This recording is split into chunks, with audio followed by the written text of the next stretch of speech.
Hello everyone, welcome to Flipped Academy. आपका Flipped Academy में बहुत बहुत स्वागत है।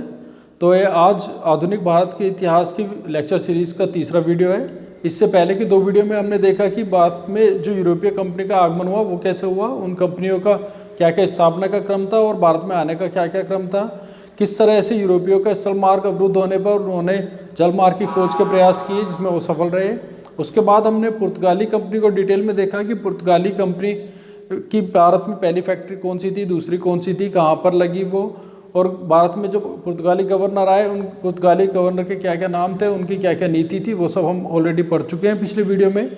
और आज की वीडियो में हम देखेंगे पुर्तगाली कंपनी के भारत में क्या क्या उद्देश्य थे और पुर्तगाली कंपनियों की जो नीतियाँ थी उनका भारत पर क्या क्या प्रभाव पड़ा। तो ये सब चीज़ें हम आज की वीडियो में देखने वाले हैं। तो चलिए स्टार्ट करते हैं। तो सबसे पहले हम देखते हैं पुर्तगालियों के भारत में उद्देश्य है।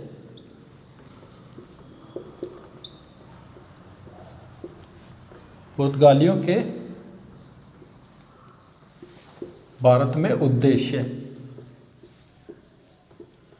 तो पुर्तगालियों के भारत आने के क्या उद्देश्य थे? तो पुर्तगालियों का जो सबसे पहला उद्देश्य था वो था व्यापारिक एकाधिकार स्थापित करना।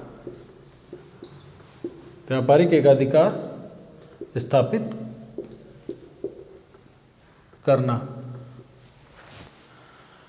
तो जैसे मैंने बताया कि यूरोपीय कंपनी जो थी उनका आधुनिक काल चल रहा था इतिहास का, और जबकि भारत का मध्यकालीन इतिहास चल रहा था। और यूरोपीय कंपनी का उस टाइम पे काफ़ी ज़्यादा उनकी कंट्री में डेवलपमेंट चल रहा था, तो उन्हें दूसरे देशों के साथ व्यापार करने की काफ़ी आवश्यकता थी। तो इसलिए उनका जब स्थल मार्ग अवरुद्ध हो गया तो उन्होंने जल मार्ग की खोज करने के प्रयास किए, जिसमें कि पुर्तगालियाँ वो पहले थे, जिसमें वास्को डी गामा 1498 में आया था, जिन्होंने भारत की पहले खोज करी थी। तो इन्होंने भारत में आने पर इनका क्या उद्देश्य था? पहला कि भारत के अंदर और कोई यूरोपीय या अरब जो है वो भारत में व्यापार ना कर पाएँ, हमारा एकाधिकार बना रहे, जिससे कि हम महंगे दामों में भारत से मसाले और दूसरे सामान ले जाकर यूरोप में बेच सकें और ज़्यादा लाभ कमा सकें। तो इस व्यापारी एकाधिकार को बनाने के लिए इन्होंने कुछ नीतियाँ अपनाई, तो उन नीतियों के बारे में भी हम देख लेते हैं। तो इनकी जो सबसे पहली नीति थी वो थी शांत जल की नीति। शांत जल की नीति,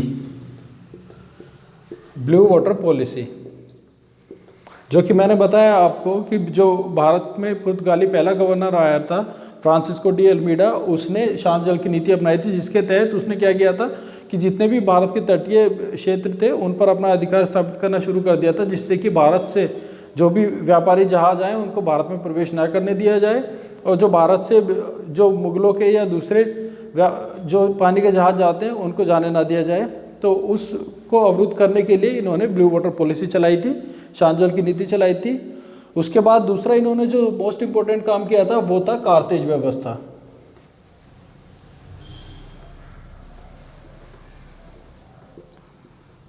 कारतेज व्यवस्था, तो इन्होंने पुर्तगालियों ने कारतेज व्यवस्था अपनाई थी। कारतेज व्यवस्था क्या होता था? ये एक तरह का परमिट होता था, जो कि जो भी भारत में व्यापार करना चाहते हैं उनको ये परमिट पुर्तगालियों से लेना पड़ता था। इसके बिना उनका पानी का जहाज भारत में आया जा नहीं सकता था।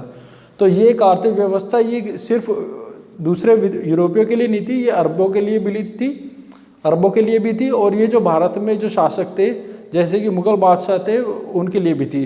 तो ये कारतेज व्यवस्था अकबर शाहजहाँ जो बादशाह अकबर था, बादशाह अकबर को भी यूरोपियों से पुर्तगालियों से कारतेज लेना पड़ा था।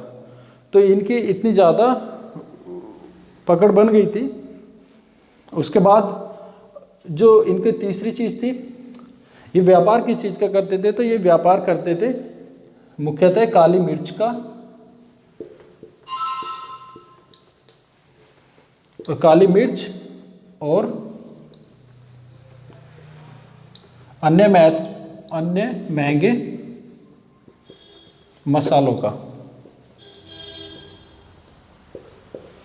इन काली मिर्च और अन्य महंगे मसाले जो थे, इन मसालों को और मिर्च को ये यूरोप में ले जाते थे और काफ़ी महंगे दामों पर बिकती थी। तो ये इनका मुख्य व्यापार था। इसके अलावा इन्होंने क्या किया था? इन्होंने इस कारतेज व्यवस्था को कहाँ पे सबसे ज़्यादा लागू किया था? तो सबसे ज़्यादा इनका जो प्रभाव था वो था वेस्ट बंगाल में। बंगाल में जो हुगली थी, हुगली और चटगांव बंदरगाह, हुगली और चटगांव बंदरगाह जो था ये इनका मुख्य अड्डा था, जहाँ से इनका व्यापार सबसे ज़्यादा हुआ करता था, मुख्य पोर्ट था ये इनका। और यहाँ से कार्टेज व्यवस्था इनकी बहुत ज़्यादा लागू की जाती थी। अब ये चटगांव बंदरगाह पर इनका पुर्तगालियों का कब्जा रहा था लगभग 100 साल के लिए, 1534 से 1632 तक। तो 1534 में ये जो बादशाह का उस समय 1534 में जो शासक था बंगाल का, उसका नाम था महमूद शाह। तो महमूद शाह ने चटगांव पुर्तगालियों को दिया था अपनी फैक्ट्री लगाने के लिए। उसके बाद 1632 में शाहजहाँ के टाइम पे जो कासिम खां गवर्नर था ये बंगाल का शाहजहाँ के टाइम पे, इसने चटगांव को, हुगली को वापस छीन लिया था पुर्तगालियों से। तो ये तो था जो इनकी व्यापारिक एकाधिकार स्थापित करने का उद्देश्य था, उसको पूरा करने के लिए इन्होंने क्या क्या नीति अपनाई। तो ये पहला उद्देश्य हो गया। इसके बाद जो दूसरा उद्देश्य था वो भी देख लेते हैं। दूसरा पुर्तगालियों का क्या उद्देश्य था?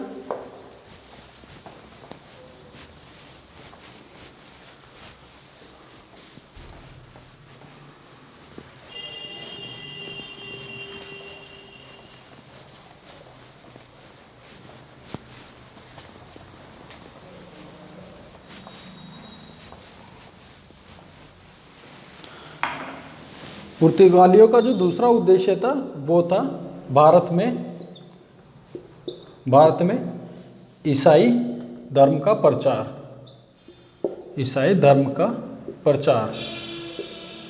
तो भारत में ईसाई धर्म के प्रचार के लिए क्या करते थे, ये जितनी भी जो भी बस्ती थी बनाते थे, अपनी व्यापारिक बस्ती है जो भी अपने फोर्ट बनाते थे, वहाँ पे ये चर्च का निर्माण करते थे। चर्च का निर्माण करते थे।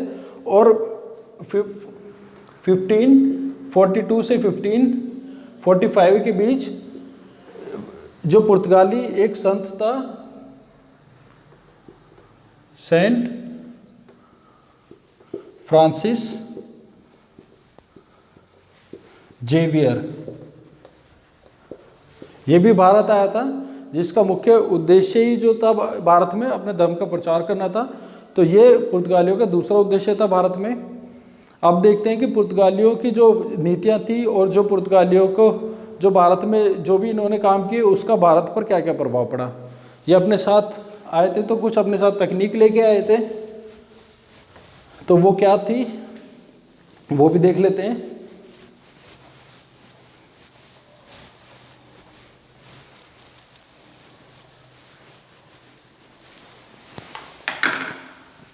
पुर्तगालियों का भारत पर प्रभाव, पुर्तगालियों का भारत पर प्रभाव क्या पड़ा। तो सबसे पहली चीज़ तो इन्होंने क्या करा, ये अपने साथ कृषि की कुछ तकनीक लाए, जैसे कि तंबाकू, काजू, अनानास,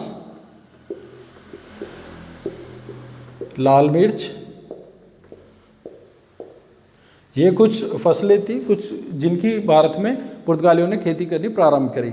इसके अलावा कुछ और भी चीज़ थी, जैसे कि यांत्रिक घड़ी भी पुर्तगाली 16वीं शताब्दी में भारत में लेके आए थे। उसके अलावा 1556 में प्रिंटिंग प्रेस लगाई थी।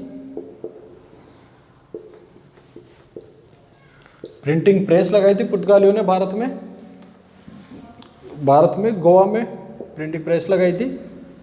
तो भारत में प्रिंटिंग प्रेस भी सबसे पहले पुर्तगाली लेकर आए थे, ये चीज़ थी। इसके अलावा एक बात और इम्पोर्टेंट है जो आपको याद रखनी है कि 1661 में पुर्तगाली जो राजकुमारी थी कैथरीन, उसका चार्ल्स द्वितीय जो कि ब्रिटिश राजकुमार था उससे विवाह हुआ। तो उसमें क्या था, पुर्तगालियों ने बम्बई दहेज में दे दिया था ब्रिटिश को।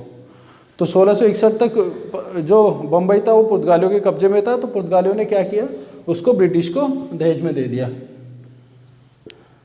बम्बई ब्रिटिश